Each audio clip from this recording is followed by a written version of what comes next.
Hey everybody, want to welcome you back to another Sunday with Bill. This is April 19th, and for those of you it's your first time in, I want to say welcome, and for those of you who happen to be regulars, I want to say welcome back. Hope everything's going well with you and your family and that you're all getting through this virus okay and you're all happy and healthy. Tonight, it's early, today's the day we want to talk about. Today, I want to talk to you about hope. Now, last week, we talked about our hope in the resurrection and how that is what keeps us going. But then I started thinking about it. What exactly is hope? Hope's one of those words that gets tossed around and misused, but it also has a lot of different levels. Like the other day, I bought a lottery ticket, and I hoped that I would win. But in reality, I knew I had a better chance of being struck by lightning twice in the same day. Or you might say, I hope we have enchiladas for dinner. This is a common way in which people use the word hope. And these are not bad uses of the word. However, real hope is based on a combination of faith and hard work. You know, it's not some magical thinking that happens with little or no effort on our part. I'll give you an example. I remember when I was in college for the first time, and I had a test coming up. I hadn't studied or done any type of research, yet I found myself hoping that I would get a good grade somehow. I had not put in any work to assure myself of passing the test. In other words, I was going to get the grade that was equal to the amount of work that I had put in. You see, hope requires us to commit on our part. Had I studied the way I should have, and I'd have put in the effort, then yeah, I had a good chance of passing that test because I had committed to it. We have hope in the promises of God because we have acknowledged that our faith lets us know that these promises are real. We can't hope for something that we have no understanding of. We have hope of the resurrection because in many ways, we've been resurrected. It's interesting. Did you know that the opposite of hope is fear? Yet, they're both really not that far apart. Both involve things that at the end of the day are out of our control. And sometimes our hope is that something won't happen just as much as it will. We hope we do not get sick, or that we will not fall off our bike, or that something bad will happen to someone we love. That is when hope moves towards becoming fear. In Hebrews 10:23 it reads, "Let us hold fast the confession of our hope without ever wavering, for he who promised is faithful." So what is the hope they're talking about? I believe it's that they're talking about believing in the promises that God has made to us. Real hope is the ability to not know but believe that what God promises will come to fruition. We have no idea if God's promises will be fulfilled within us, but we keep hoping because that is all we have. And it's what keeps us alive. I have no way of knowing whether this virus will go away. I hope it does, but I really cannot control what happens. Remember, sometimes hope doesn't look like what we expected, but if you have faith, it will be what we need.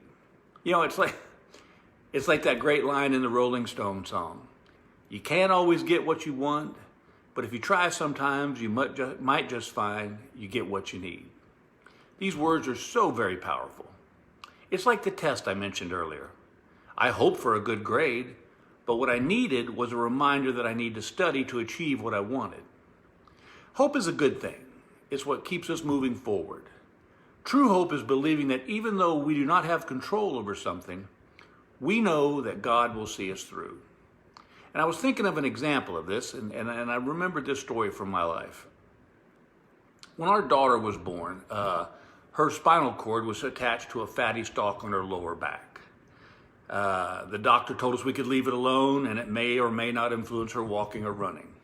They told us also that there was a chance surgery could release the spinal cord. However, it was going to require a 6-hour surgery. If we decided not to do the surgery, there was a chance she would risk being paralyzed from the waist down. Well, obviously, there was no choice in our minds. We had to do what we thought was the best course of action, which of course was the surgery. I should tell you that at the time of the surgery, Emily was 3 months old. My first thoughts were, I hope that nothing bad happens, and I hope that we made the right decision. I guess you could say that our faith was being tested. The day of the surgery, I tell you, was one of the hardest days of our lives. They took Emily through the doors of the operating room, and I truly wondered, would this be the last time I'd see my daughter alive? I mean, this was major surgery, and she was just a baby. It was then I realized I was hoping in the wrong way. I had taken hope and turned it into fear. I started putting my hope and my faith that God would see her through, that God would guide the hands of that surgeon, and I would one day be able to run and play with my daughter. As Gail and I sat in the hallways of that hospital, I prayed harder than I'd ever prayed in my life. And 3 hours into the surgery, the doctor came walking down the hallway. I remember I looked at him and I said, "You're not supposed to be here yet." He told us that everything had gone perfectly and that Emily was in recovery. He explained to us that we would need to wait for a little bit to see if everything had gone according to plan. For 2 days, Emily laid in that bed and was not moving the way I felt that she should. I thought that even though the surgery had gone well, something was wrong. I kept praying and reminding myself that God would see her through this. On the third day, like a light switch had been turned on. She started kicking her little legs and moving around like a 3-month-old baby should. It was the happiest day of our lives. And I came to understand that even though I could not control anything that happened in that operating room, I had put my hope in God. And everything came out better than I had hoped. This story also applies to what we're going through today. Instead of hoping that something bad doesn't happen to us, we need to put our hope in the fact that we will get through this and maybe we'll be a better people for it. Remember that movie I talked about last Sunday? Well, there's another line from that movie I feel sums up today's talk.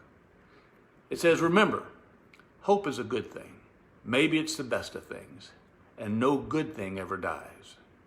So as we approach this next week, let's remember that even though we cannot control what's going on, we can have hope that we will get through this.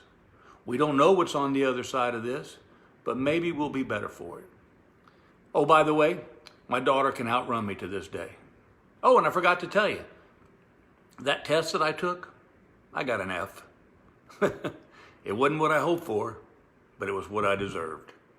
Y'all have a great week. Stay calm, stay well, and give your family a hug. I'll see you. Bye.